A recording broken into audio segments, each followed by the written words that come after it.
All right, back here with an old friend of the show, Wayne Goldsmith. How you doing, mate? Hawke, absolutely fantastic. It's another beautiful day on the Gold Coast. The downside is I'm a D-backs major league fan, and we got absolutely towed up. We got washed out this week in the World Series. So a little We bit did. down for that, but always up to talk swimming. Appreciate it, mate. Well, listen, apart from that, I'm coming down to the Gold Coast soon. I'm coming down to Sydney, Brisbane, Gold Coast, Melbourne. I'm doing clinics down there. Everybody knows about it. Go to climswim.com. Check it out. I'll be down there in a few weeks doing clinics. I'm excited about that. So, mate, it's getting warmer down there, I'd imagine, getting summertime. Yeah, it's funny here. It's a weird time down here that at this time of year, normally it's t-shirt and shorts, and the air conditioners are on already at this time of the morning. But yeah, it's still a little bit coolish. I wouldn't come down just in your speedos and nothing else. Mm. I'd be having something warm to wear. The weather's very, very strange. I know when I went the World Short Course in Melbourne in December last year, there were a couple of nights there where I thought we were in subarctic conditions. It was cold, it was wet, it was rainy, it was terrible. So yeah, I know the weather's still doing some crazy things down here. So don't abandon the winter jacket just yet. Bring some sunscreen and a cap as well. No, mate. Well, I feel like I'm selling everything now. I've got this new sweater that I put online, this Sprint Revolution one, so I'm going to bring that one down for sure. But listen, mate, just in terms of that topic here, I've kind of went out on a limb this weekend, last week actually, and kind of caused a little controversy, which has kind of brought us together to talk about it a little bit. And I want to dive into a lot of this stuff. But basically, I put out something that was sent to me privately. An email chain that went out to basically all the top young talented athletes in the country of Australia, and I guess they're doing a talent identification camp down there. So what I'd gathered, it's from maybe 12-year-olds all the way up to 18-year-olds. They're doing some talent ID camps, and this email basically pointed out that you weren't allowed to even consider coming to the camp unless you did a 2000 for time and you recorded it, and it had all these parameters and you had to do certain things, but you weren't even allowed to even attend an ID talent camp unless you'd done a 2000 for time. I thought we were way beyond this. And the more I've dug into this and the more I put it out, the more I realized this is something that's been going on now for years. And it's happening, and it's prerequisite to kind of advancing your career in Australia, which to me, it kind of just blew my mind, mate. Yeah, I responded to the post immediately because, there's absolutely no doubt we've got to get the physiology right. No one would ever argue with that. My original background was in that direction in swimming, but I was the same as you. I went, are we still saying that if you get the physiology right, you're a talented athlete? Doing a bit of work as I do with the National Rugby League and with AFL and football teams, when you're working with the other sports and they're talking about how do we measure the mental side? How do we measure attitude and motivation? How do we measure emotional intelligence? When they're talking about this holistic, integrated, multidisciplinary model, and then you come back to the sport that we both love first and foremost, and you go, it's still all about physiology. And mate, it is heartbreaking that we haven't got it better to respect the talent of the athletes. I mean, we know the sport, the competitive side of the sport, struggling around the world. We're struggling to find and keep talented, motivated, driven young athletes. And to respect their talent and to give them every opportunity to be the best they can be, we've got to do it better. And yes, I looked at and I went, oh man, Hawke's got it absolutely right.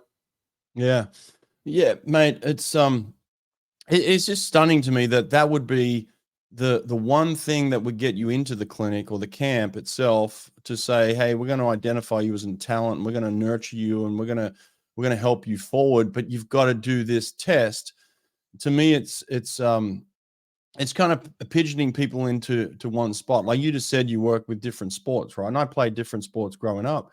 There was no way that anyone ever thought that I was going to play in the front row of my rugby team, right? Like, you just looked at me and you knew that I was going to be in the center or a winger or somewhere out in the back line, like you could just pick that immediately. And just by looking at me, it didn't even take physical tests to figure that out, even though I could have run some physical tests at that point in time. But they said, Brett, you're going to be a winger, right? Like you're out here. You're not going to be in this situation or that position. So if they can identify positions and attributes in other sports, why can't we do it in swimming, mate? This is the thing that really bothers me. Why is everybody a 400 IMer up until the point of 18 years old? It makes no sense.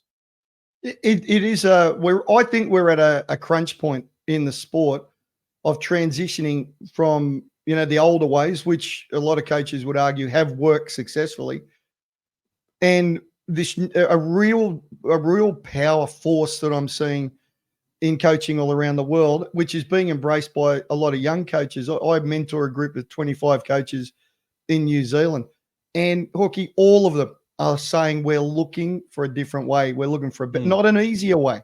And I think that's always the misunderstanding is as soon as you start saying, well, maybe we shouldn't be attacking it from this straight, hard physiology perspective, you get comments like, oh, well, the kids need to be hard. They need to build an aerobic base. The kids are too soft if they don't. None of that's true.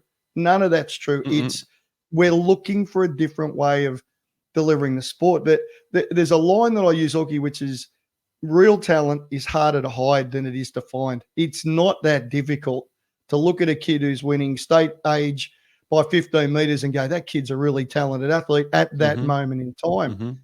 But if the purpose of talent ID is to unravel the real gems and say this is a nucleus of a group, albeit the 2032, 2036 Olympics, if you're doing it on physiology, it's not that difficult to figure out, first of all, because what gets measured gets done. I can see it. I can measure it. It's not that difficult.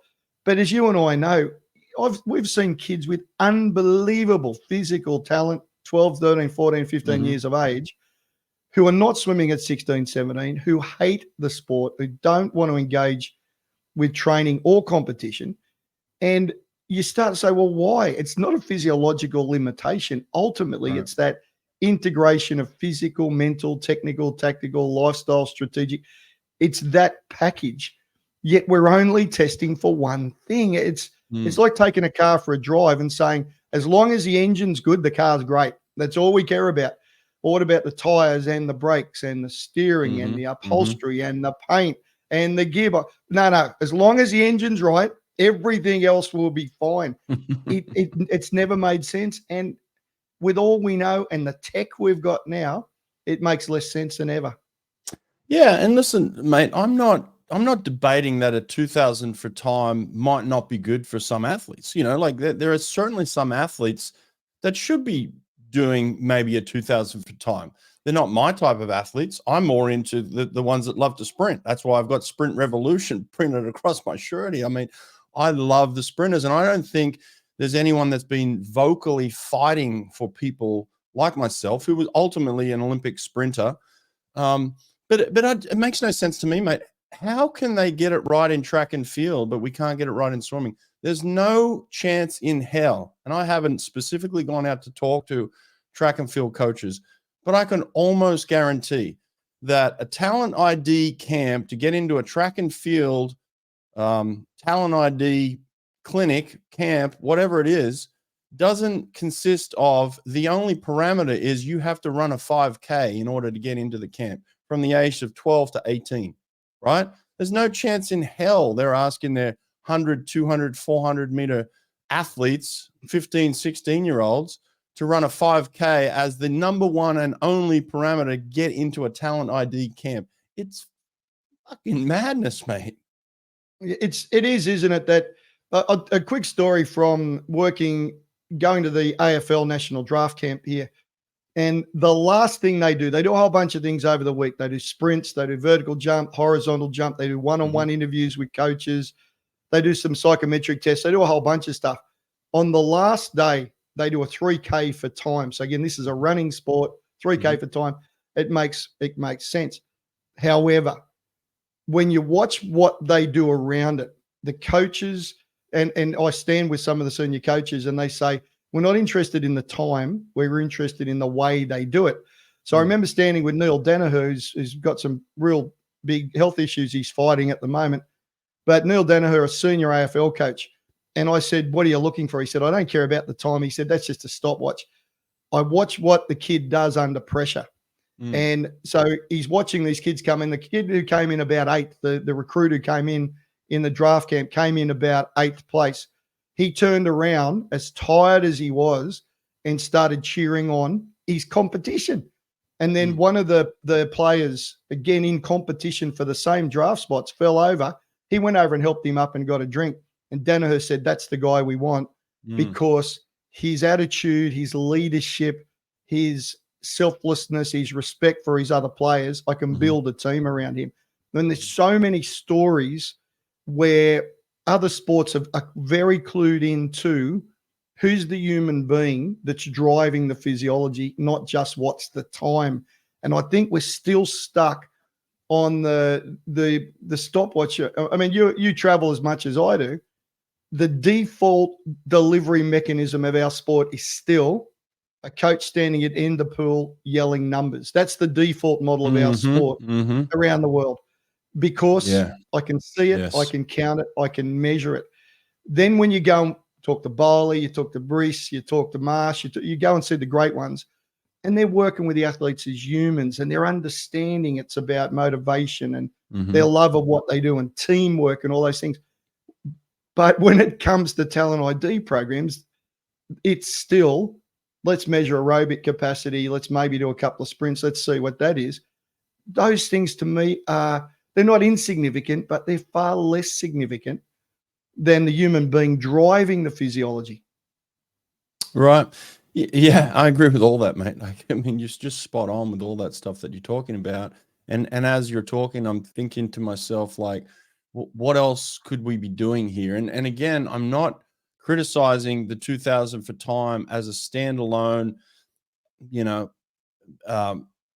test that will give you some information for some athletes, right? Like, I get that. But in terms of like the prerequisite to get into a talent ID camp, who are we pushing away? Who are we turning away? Because that person either doesn't want to do it, isn't happy about it, is embarrassed about the type of time they're going to put out there, doesn't even know how to do it, like wouldn't even do that in their regular practice. So like, why all of a sudden are they just randomly asked to do a 2000 for time?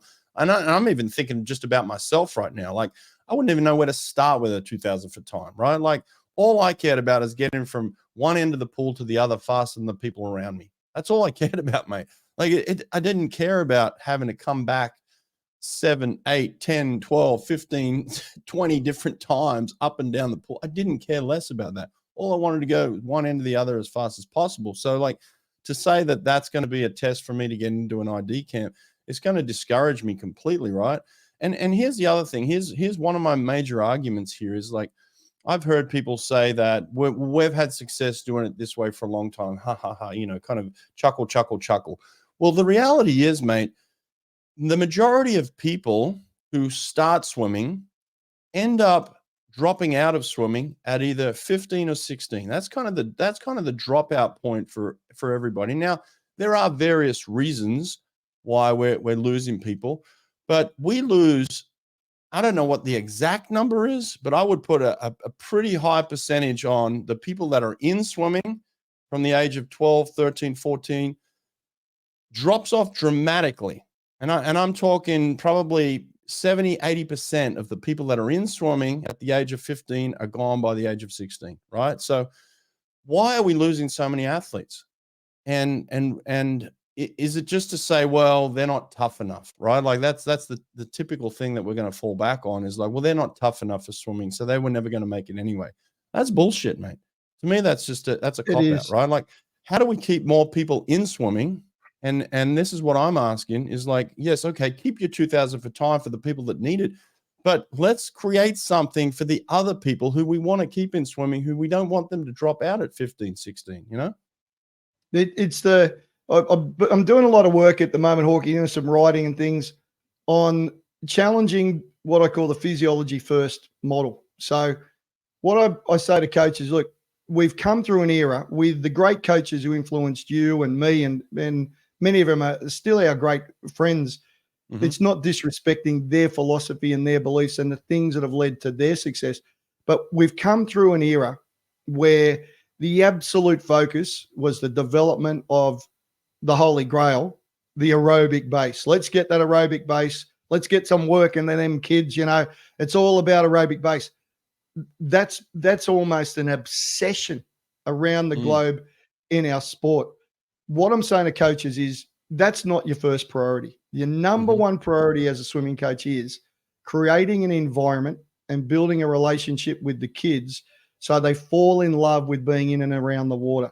Because when they get, the three critical dropout zones for our sport and most sports, entry to high school, mid-high school, when as I'm just trying to think, one of the great American coaches always used to say, when the fumes catch them, car fumes and perfumes, in their mid-teens, when they want to grow up and be adults and experience the rest of the world and exit from high school into university.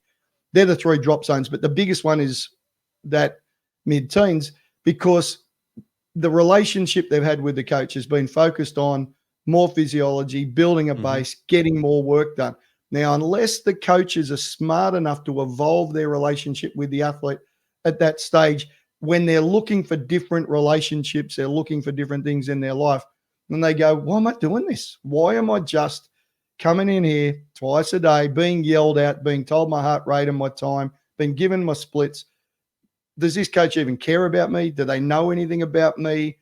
Do I have any relationship? Well, why the hell am I doing this? It's all about laps. It's all about just getting the yards done.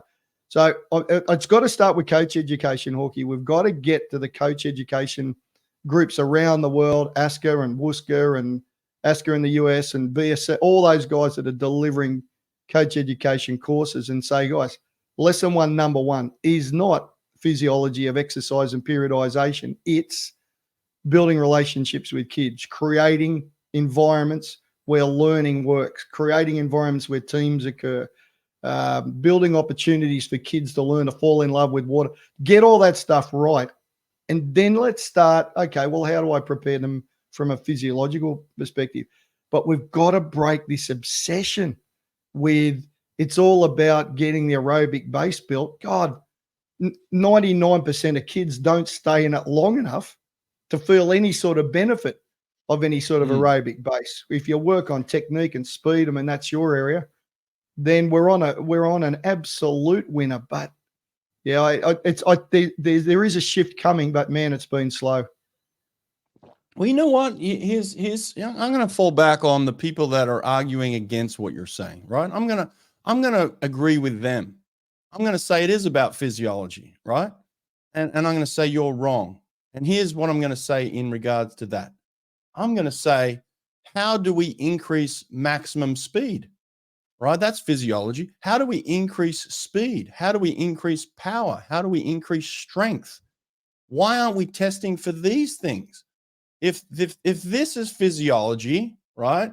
If we're talking about how do I get faster, right? In terms of aerobic capacity, well, why can't we look at it from the other end and say, how do I get faster from a maximal speed capacity? Why aren't we analyzing that? Why aren't we putting all our time and attention into that? Why aren't we saying, like a Cam McAvoy is saying to all of us right now, which is what started the sprint revolution? I'm not talking about sprinting. Sprinting's been around for a long time. I've done sprinting. Alexander Popov's the greatest sprinter of all time. We know sprinting. What I'm talking about is a sprint revolution where you've got a guy like Cam McAvoy who says, I am trying to increase my maximum speed.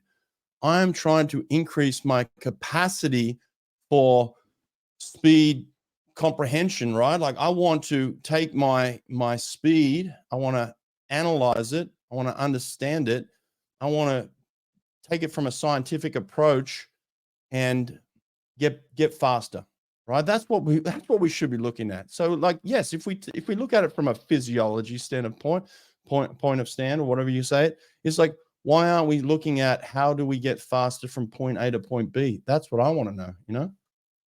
They're all good points, Hawke, because when you and I have spoken about this before about Gennady and Ray's Popov, and I was always a big Gennady fan because I thought he was challenging the way things were a long, long time ago.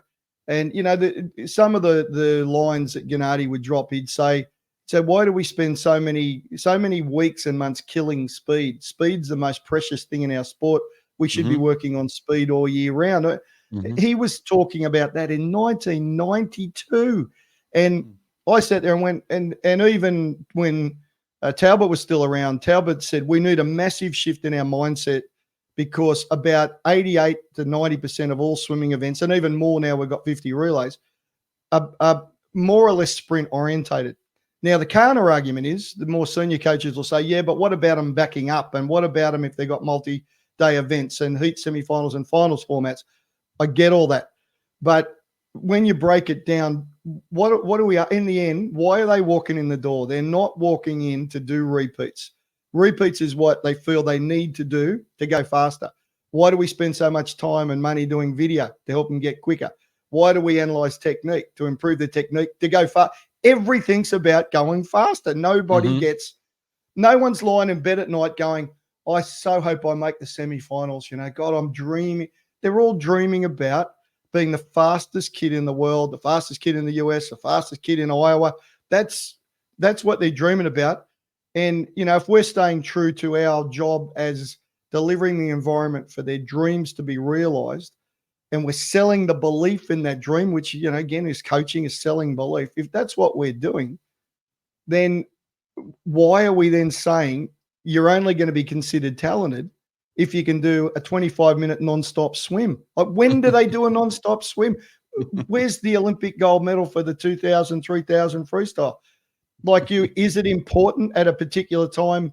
Probably, if that's the coach's call and there's a need, but you win because you're faster than everybody else, and you've got the tactical skill and the strategic abilities to win when and where it matters, which is mental, it's attitudinal, it's preparation, it's all those things in addition to it. But, you know, that line from Gennady, why do we spend, if speed is the purpose of why we're here, why we're out of bed in the morning, if that's our purpose, why are we spending months and months killing it and then hoping it's going to come back? It doesn't make any sense. And 30 years later, it's still, to me, the smartest thing I've heard in the sport.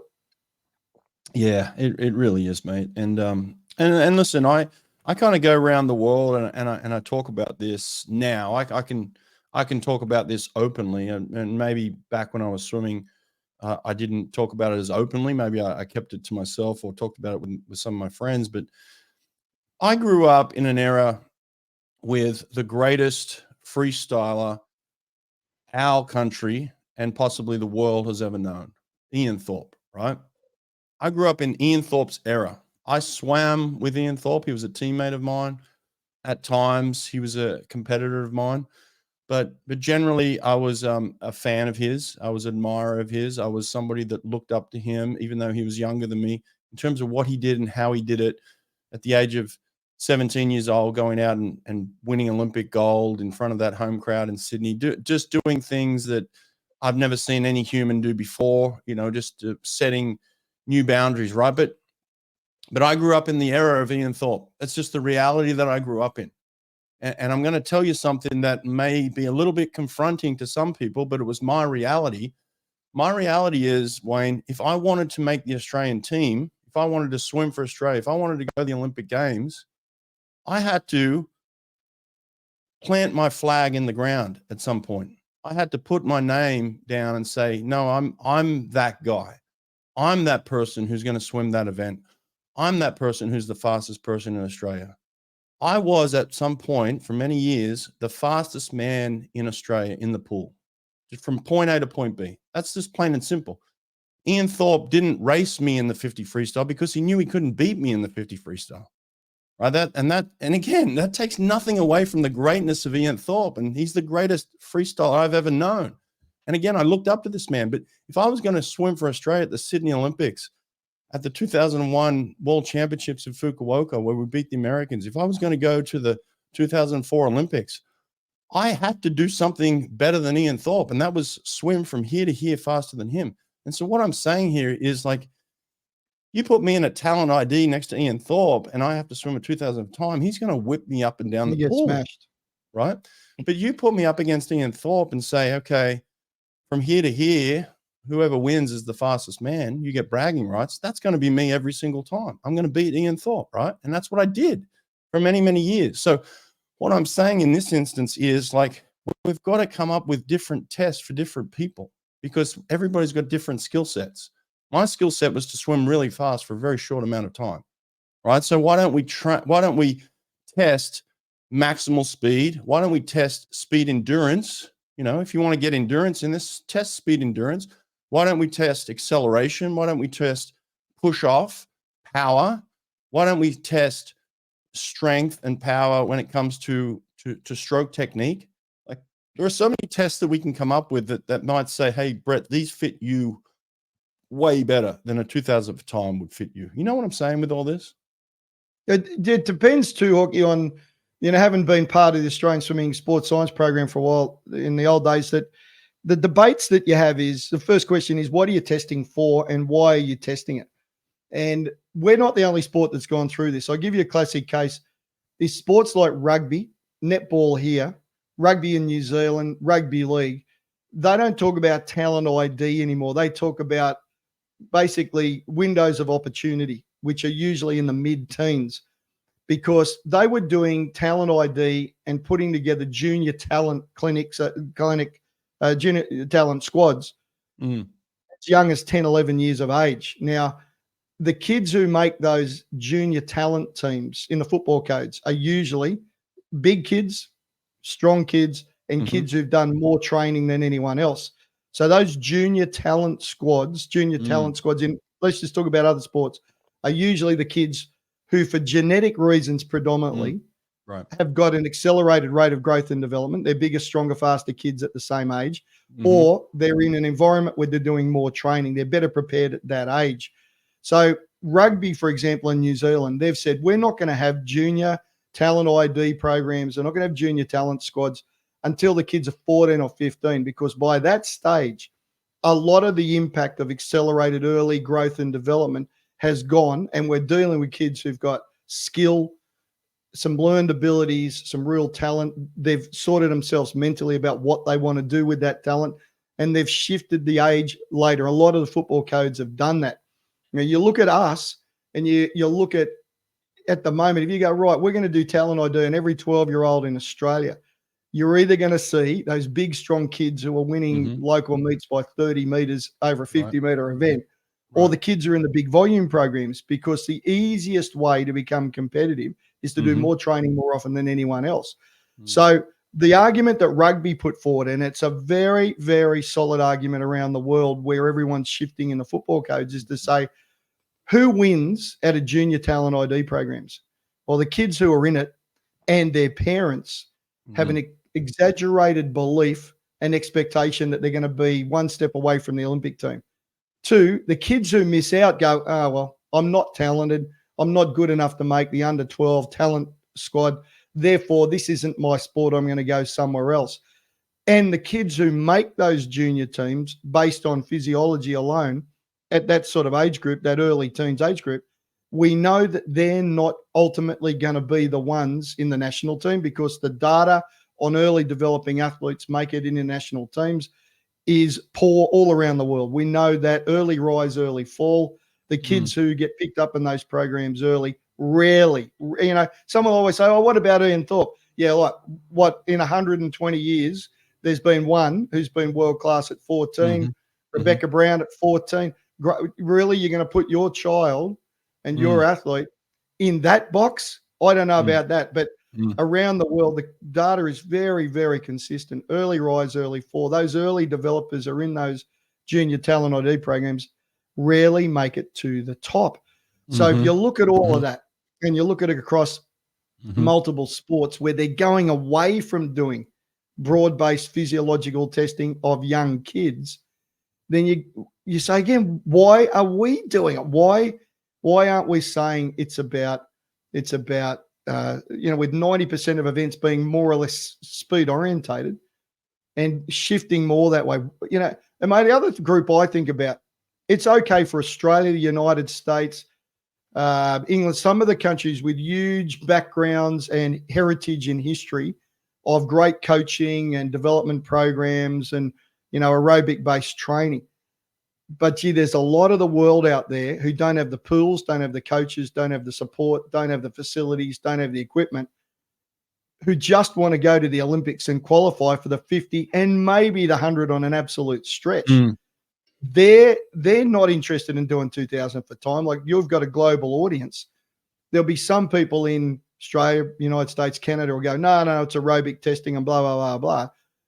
But if you think globally, the rest of the world, the developing swimming nations, they're going, we just want a bunch of kids who can sprint really fast, because that's realistically our ticket into the Olympic Games. So they're not looking to do 2,000s for time either. So it is a bit of a, as you say on your shirt there, it is a bit of a revolution moment, I think, in the sport. Yeah, and look, and I attribute a lot to Cam McAvoy again, by Cam saying, look, and if you listen to my podcast with him, he goes into great detail about this, of like going through a regular program and sticking with it and buying into a coach's philosophy, and getting to a point where he just gets stagnant. And I'm not talking about stagnant for a couple of weeks, a couple of months, or a season. I'm talking about years. I mean, this guy was stagnant for years on end, and then gets told, once he takes some time off and comes back, no, this is the only way to do it. You can only do it this way. So falls back into the trap. It falls back into this trap of like, the coaches are telling me I've got to do it this way. And then at some point just says like, enough's enough. Enough's enough. I've got to flip this thing on its head. Takes time out of the water, comes back, and for 9 months, just 9 months, focuses on becoming the fastest swimmer that he can possibly become, right? And that's all he's concerned about, just going as fast as he possibly can and putting all his time and energy and attention into that, and going from an athlete who's taken a year out of the water to an athlete who's the fastest man in the world in 9 months. I mean, and that to me is a revolution, right? Like, that's what I'm talking about. I'm not talking about all these great results that we're getting in the pool on the women's side, on the Australian side. I'm not talking about, some of the guys that are swimming well. I'm talking about a guy that has done something this revolutionary, and it's telling us that, hey, there's a lot more to learn here, and there's a lot more that we can do to understand maximum speed in swimming. And I think track and field are far, far ahead of us in this realm, right? Like, I don't understand how in swimming we think that the only way to train anyone who's under 18 is to give them an aerobic base. Like, why are we so stuck on that? Whereas every other sport in the world understands that you can run fast when you're 12. You can run fast when you're 13. Why can't you swim fast when you're 13? I don't get it. Like, if you can run fast at 13, why can't you swim fast at 13? But a lot of it, Hawke, and this is my obsession, is coach education and development. I believe the reason why where we are so much, and not everybody, again, we've got some genius coaches. I think there's just some absolute genius in the system. But where we got to where we did in the 1960s, and this is just something because I've been so old, in the 1960s, the dominant figure in our sport in Australia was Forbes Carlyle. May he rest in peace. And we've just lost Ursula, if people don't know. And Forbes wrote a book called Speed Through Endurance. And the argument was, to be fast, you need to be efficient. To be efficient, you need to do a lot of it. Therefore, the more you do, the more efficient you are, the faster you can swim.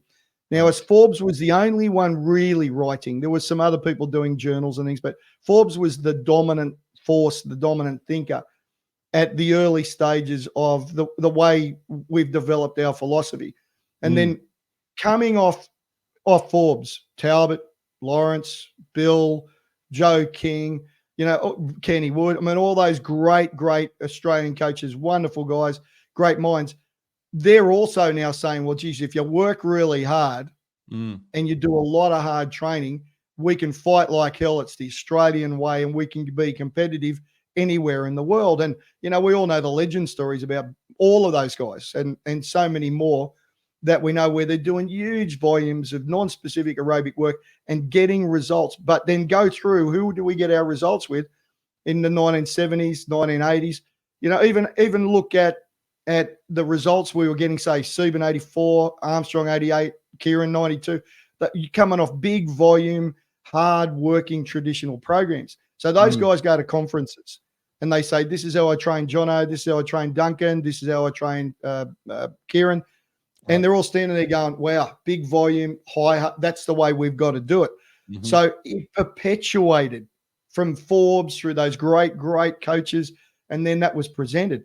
And that's why, you know, the Gennady thing and the other coaches that had come in and Shannon Rollinson's different way of doing things and all those things was such a different mindset. And the influence of those guys was global because they were then talking about this is the Australian way, this is how we prepared athletes. But and the Americans had similar great people like Councilman, of course. And so the people who are talking about, writing about, presenting at conferences, very, very similar in this huge volume of work and the aerobic base concept. Now, switch forward to where we are now. What is the sport? The sport is how fast can you swim, when and where it matters, multiple peaks around the world every year, chasing money and titles, which is definitely possible, making the sport appealing to more nations who are really just going to be sprint focused, dealing with athletes and kids who are just not of the mindset to sit in the water and mindlessly do 2 hours morning and night 10 times a week. We're dealing with a different universe. It's not the days where aerobic base and those things were the most critically important. I just went to a session Bohl did as part of Sweetenham's so-called last ever lecture. And, you know, I'm looking at a sport that's precise, that's accurate, that's detailed, that's purposeful, that's engaged with the athletes, that it's the relationship between the coach and the athlete that's driving it. I'm looking at a different sport, Hawke, to the 4100s on 140 stuff that we've come from. And I just don't know enough people have got that message yet. No, mate, listen, you spot on with everything you just said there. I couldn't agree more with all of that. And you're right. And you talked about a guy like Bohl who, if you look at Bohl 20 years ago, he's not the same Bohl he is today. And yet here he continues to have success at the highest level. He continues to grow. Athletes continue to flock to his program. And he continues to put himself in situations where he's learning and growing and evolving and changing. Bowley's not writing the workouts that he wrote 20 years ago for Emma McKeon. It's just not happening, right? Like Bowley says, I've got to be better than that. I got to be smarter. I got to get to this. I got to get this woman to swim as fast as she possibly can and create this. And I'm talking about, and he's doing it with all of his squad. I mean, Kaylee McEwen right now. I mean, like one of the probably the greatest swimmer in the world right now, training under Bohl and just breaking world records left and right, swimming fast all the time, right? It was just never the approach back in the day. And here she is, she's got speed from the 50 all the way to the 200 and just doing things differently, which is great. So yeah, I'm excited to come down to Australia and see what they're doing. And again, we're specifically talking about this situation where there's a prerequisite to get into a clinic. No, Australia's doing a lot of things right. And I'll be the first to jump on the bandwagon. Believe me, I live in America and I get pounded for, how much I love Australia and how much I tell everybody how great they are and how they beat the Americans this year at the World Championship. So I'm the first one to kind of beat that drum. But in this instance, it's we're still behind the times. And it really, you know what it bothered me? It bothered me the most that it was the only prerequisite to get into the camp. That's what bothered me the most. Is like, look, I don't even mind the 2,000 for time if it's included in the camp. Like you said, the end of those guys who are playing football and maybe it's just the coach just, hey, I don't really care about the time. I just want to see how they do with this thing. I want to see how they interact with other people. Okay, I can understand that. But to say it's the only prerequisite to get into a talent ID camp, that's the thing that bothers me the most, Yeah, look, I totally agree with you, Hawke, that, the number one question to ask any human being, I think, about what they do is, why do you do it? Now, you and I know that because we've had this physiology first model for so long, that we've got all these 14, 15-year-olds, 16-year-olds, particularly boys, but, both, all genders, sitting at home playing Xbox or Five Nights at Freddy's or whatever it is now. That I went and saw that movie last week. But we've got these kids sitting at home today going, I'm going to play Xbox. I'm going to do PS5. I'm going to go for a bike ride. They're going to do anything except swimming. And they've got incredible capillarization of skeletal muscle. They've got wonderful, wonderful oxygen transport mechanisms and buffering capacities because that's what we gave them. And that's what we thought was important. But they hate the sport. They're not going to come back. So what good was making it solely about physiology when that physiology is sitting on a lounge, having a hot chocolate and watching TV instead of going to work out this morning going, man, I can't wait to get to the pool. We're going fast. We're going to suit up. We're going to get into it this morning, man. I can't wait to see my coach. Oh, I got so much to tell my coach, even though I saw him yesterday. And my friends are going to be there. Man, I can't wait to catch up with John and Sue and talk to them about the sport because, man, I love this thing. They've got all this amazing physiology, but they hate the sport. The only swimmer who doesn't get better is the one who's not there. And the priority has got to be creating the environment to give them the opportunity to fall in love with what they do. And, when you and I talk about this, and I know I get probably just as much negative flack as you do, but coaches will say, oh, Wayne, you're telling us it's a soft sport. And coaches, this is harder to do than any time I've ever seen. You've got to coach better. You've got to spend more detail and time on the precision and accuracy of workouts. You've got to coach more effectively. You've got to be better at building relationships. When coach was talking to the other week from New Zealand, we're chatting away, and I said, asked me something about, I said, look, that what I see, there's no doubt I'm seeing that coaches are spending less time actually in the water, but very clear on this point, I've never seen swimmers train harder because deliberate, accurate, purposeful integration of yoga, spin classes, boxing, running, cycling, doing more sessions but shorter and more detail. I mean, I've never seen world-class swimmers work harder and with more purpose than they are now. This has got nothing to do with being soft. God, the number of coaches will say, oh, Wayne, I hear what you're saying about aerobic base and blah, blah, blah. You're just pandering to the kids and making training easier. Guys, completely wrong. I've never seen the best coaches spending more time and more purpose on getting the workouts right. I've never seen it more deliberate than it is now. And I've never seen athletes working harder than they are these days. But they're just not doing mindless. They're not mindless slaves to aerobic base training. That's the difference that I'm seeing everywhere. Yeah. My dog's fired up for some reason. She got fired up with you saying that. We got too excited. I will say this when it comes to people that say that sprinters don't work hard. You can put anybody up against, in the past I would say me, right? Like if it's me, put anybody up against me and they're not going to beat me. But you put any, now I'll give you a current athlete, put anybody up against Jack Alexi at Cal, you're not beating him. I don't care who you put up next to him. So to say this man who's now the second fastest sprinter in the world in the 50 and the 100 freestyle coming off the world championship, to say that this man doesn't work hard, to say that this man's not tough, put him up against anybody you want to put him up against, and he'll beat them 100% of the time from one length of the pool to the other. Okay, start here, finish there. Nobody's beating him. So it's like this argument of like you're not tough enough, you're not strong enough mentally. What it's like, it's nonsense, right? Like what we're trying to do is we're trying to go fast. We're trying to go faster than anybody else in the world. It's not about who's the toughest. It's about who's the fastest. That's what it comes down to. Gary Hall, in my time, it was Gary Hall Jr. Gary Hall Jr. didn't care about who trained the hardest.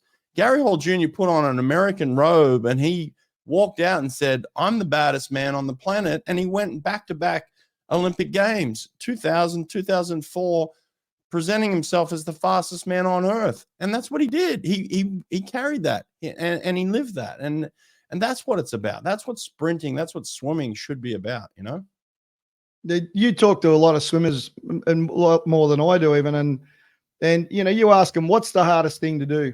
5 1500s on 20, holding aerobic pace, or 1250s holding PB plus no more than 0.1, 0.2, and no compromising on the standard of stroke technique, breathing, underwater work, push-offs, uncompromising, or just making sure you hold a heart rate for 6,000 meters.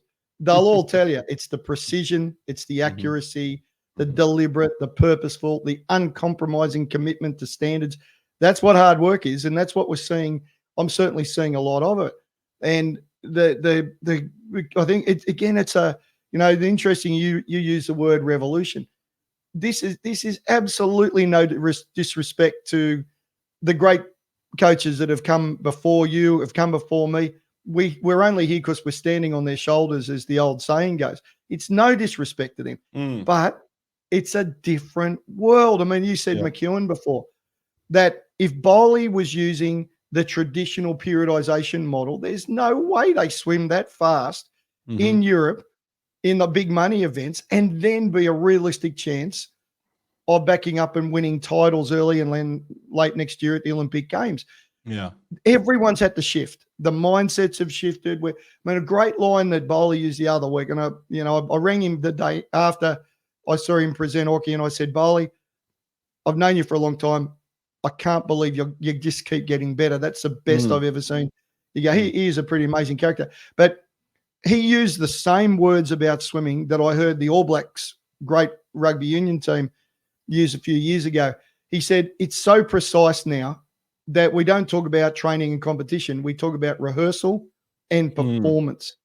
And the All Blacks use the same thing. That the end of season, the All Blacks coaching staff a few years back, 5 years back, instead of going and learning about strength and conditioning or ways to make rugby better, they spent a week with the New York City Ballet to understand how to perform when and where it matters with precision and detail and accuracy. Fascinating that's the sort of shift we've got. Now go forward, or go backwards probably, to what you and I see in many parts of the world. The default model of the way our sport is delivered is 3100s on 140, coaches standing at the end yelling times, and then saying, why aren't these kids getting better? Why aren't they improving? Why aren't they engaging? Why are they dropping out? Well, you've answered your own question. When you know that our sport and other sports are becoming way more deliberate, accurate, engaging, relationship-based, and we're still mostly just driving a physiology model, we're off the pace. And the beauty of it, though, it's an easy thing to transform and make the revolution that you're talking about. Just keep that Gennady thing in the back of your head. Speed is the most precious thing in our sport. That's it. If that's your mind, if that's your philosophy when you walk on deck, not how much work can I get into these kids today, it's how can I guard that precious, that beautiful jewel, which is speed. How do I do all I can to enhance and grow that change in mindset? The rest is easy. The sets are there, the reps are there. There's so much stuff online. They can access your stuff. There's so much stuff once they make the philosophical shift from let's get bloody working at them kids to how do I nurture the beauty of speed in everyone in this pool. That one mind shift will change everything in their programs. Yeah. I agree again, mate. You're spot on, and I love everything that you're saying. I'm at the point where I'm really frustrated with speed. I'm really frustrated with what we're doing as coaches, and I'm glad there's guys like Michael Bohl out there evolving and changing and trying to get better, and got a girl like Emma McKeon who's swimming really fast. But it's like I'm still at a point where I'm super disappointed that my former athlete still has the world record in the 50 freestyle. I'm still disappointed that I'm the only one on earth who's ever coached anyone to go under 21 seconds in the 50 free. I got two guys that have gone 20.9. Now Cam is very close. Caleb Dressel's 21.0. They're both there. They're close, but it's like we should have guys going under 21 seconds right now. We should have women swimming 50 seconds in the 100 freestyle. I mean, there's just like, to me, and this might be a little controversial, but like, how does a woman like Kate Campbell, who is built like Kate Campbell, how does that girl not go 50 seconds in the 100 freestyle? Like, she should be there. And I think we're doing them a disservice by continuing to train them the same way and in the same old habits. And physically they're ready. They're absolutely ready to swim 50 seconds in the 100 freestyle for a woman.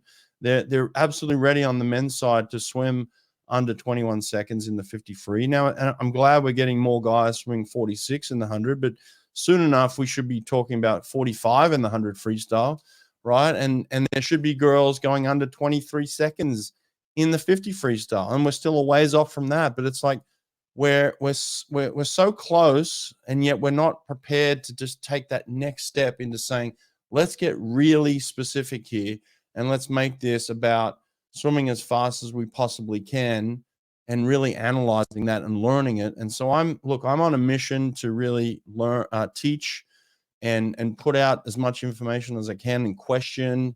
And guys like you are coming on here and really flipping things on their head. So I appreciate this conversation, at least today, mate. It's been great.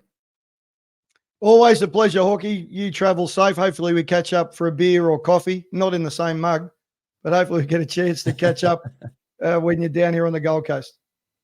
Yeah, mate. I'll be down in a few weeks, so looking forward to it. I appreciate your time. Glad you got up early for us. Thanks for doing this, but always a pleasure. But let's keep the conversation going, okay? You stay well. Cheers, mate. Bye.